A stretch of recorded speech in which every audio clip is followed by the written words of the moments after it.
So it's been about 2 weeks since the Silent Hill chapter was released for Dead by Daylight, and after not only playing as, but against him, I think it's about time to say what I think works and doesn't work for Pyramid Head. First off, let's talk about the cages. Put it simply, he needs the ability to see cage arrows taken away. The reason for this is because all it does is promote tunneling. You cage someone and it's way too easy to walk across the map and down that person again. If you couple that with the fact that hook perks don't work with the cage, and you have possibly one of the most unfun experiences in Dead by Daylight. That being said, on the killer side of things, it works perfectly. It saves time, and depending on the survivor's positions, you can create great pressure.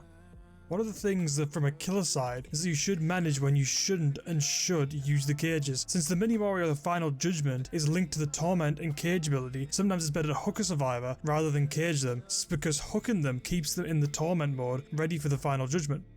Moving on to his power, and there's one glaring issue here, his lack of cooldown between going from his ranged ability to being able to swing his weapon. Got some examples to show you here, and as you can see, it's impossible to really know what to do. If you drop the pallet or vault a window, you'll get hit. If you keep running the loop, you also get hit. Creates a lose-lose scenario for survivors. It's really unfair. You can compare this to the Demogorgon, where he has a slight pause between his shred ability and letting it go. It's not too much that it makes him weak, but it's not so bad that it doesn't give a survivor options. From Pyramid Head's side of things, this is probably one of his stronger features at this moment in time. He can basically make loops non-existent and down survivors if his ability is utilised properly. Downing the survivors faster allows for better map pressure. I'd say a solution to this would be to increase his range. This would make it easier to hit survivors, but at the same time would make it more skilled.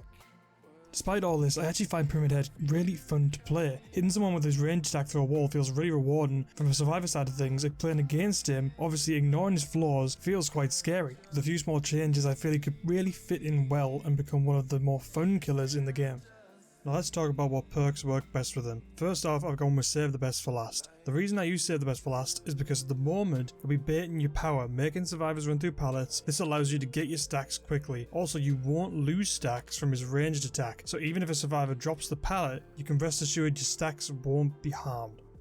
For a second perk, I've chosen I'm All Ears. This has to be one of the best perks for Pyramid Head. It's almost like this perk was made for him. You'll be able to see people's auras through the wall and adjust your aim accordingly to ensure an easy hit. All aura reading abilities are good, but being able to hit someone through the wall is going to make those chases far easier.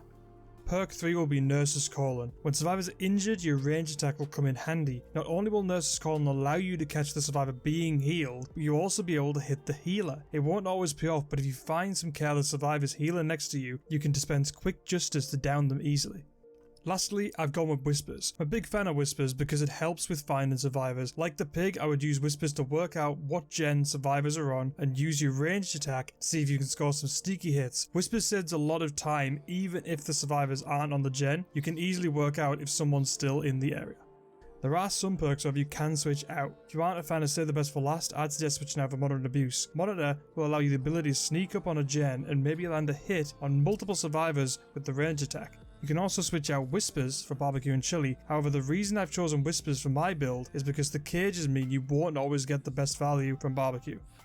And that's pretty much all I really have to say. If you've got anything else to add, drop in the comments. Don't forget, we stream over at twitch.tv/obtainablegamers. Hit that like button if you enjoyed, and I'll see you all in the next video. Thanks for watching, guys.